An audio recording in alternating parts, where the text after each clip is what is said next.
What's up, guys? My name is Mark Werlow with Motive Sports and Physical Therapy. We're here today in Wilmington, Delaware at Black Ops Gym, easily the coolest gym I've ever been in. And we're lucky to have Caitlin, who's a coach here at Black Ops. And today we're talking about really building an educational series so you guys can understand what are the major pitfalls, the quick and easy things you're seeing in the gym related to a squat. Squat is a fundamental universal movement pattern, so it's a good one to start with. And we're going to take a bottom-up approach. So this series today is talking about the mechanics of the ankle. What do I look for as a physical therapist in terms of having an athlete with the appropriate amount of movement, quality, integrity, range of motion, and strength to perform a deep squat well.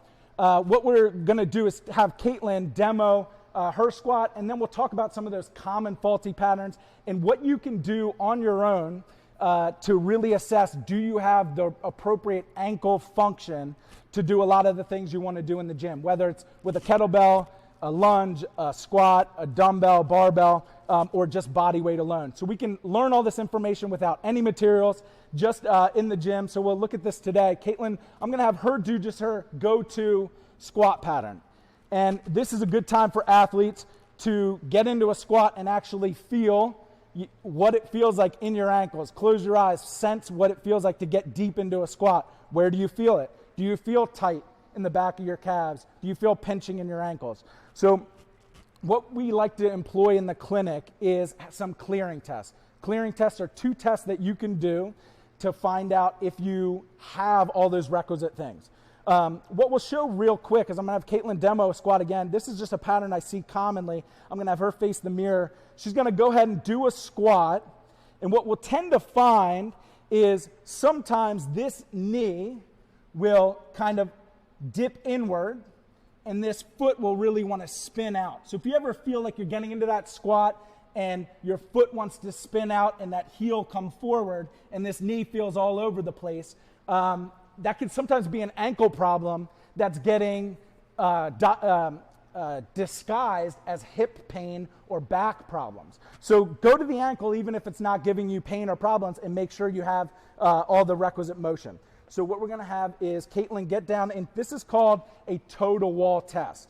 All you need for this is a wall. I recommend every gym having just a strip of tape against a wall somewhere where athletes can just jump in pre-workout, pre-lift, and just assess how are their ankles doing today. So what Caitlin's going to do is be in a half kneel position like so, and she's going to have her heel pinned right down in the middle of the tape. The toes are a little bit away from the wall.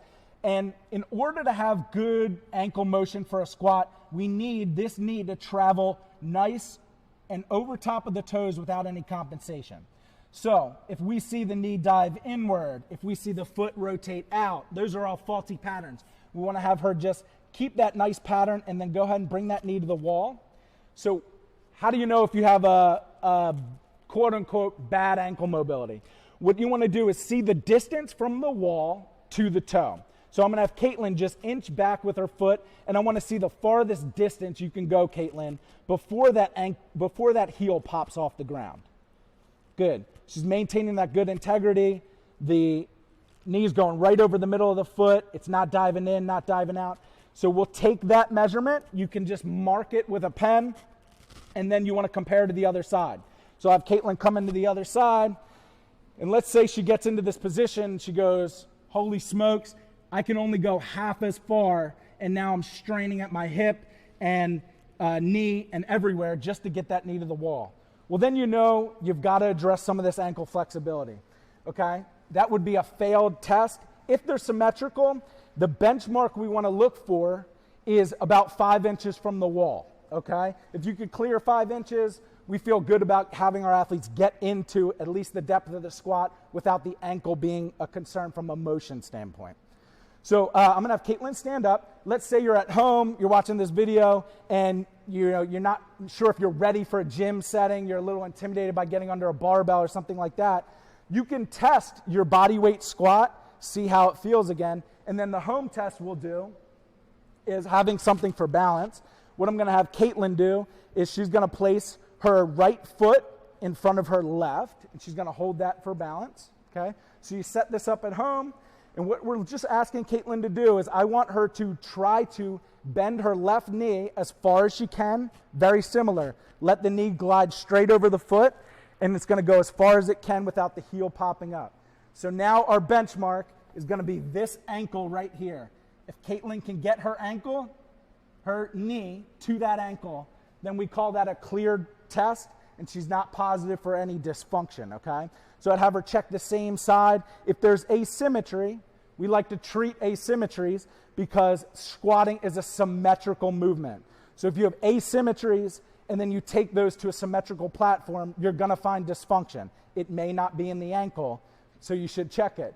Knee pain, back pain, hip pain can be disguised by all coming from the ground and the way your ankle glides over top of your foot, okay? What we can just show is one quick corrective. Let's say you have stiffness and you go, hey, the video was great. I got crummy ankles. What do I do about it before I start squatting? Well, the total wall test is a great one because Caitlin can just get right back into that position before she even gets up from the test, and she can just rep it out. You know, maybe doing a minute and a half of just flossing into that. She can get there and hold. She can make this into a nice kind of pre-tissue prep or warm-up before her lifts.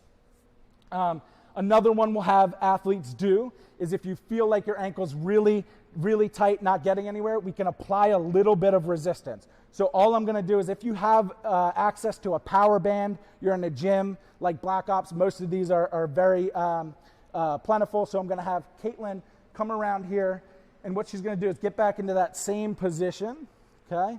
And we're going to take this band, and we want to place this right on the top of her foot.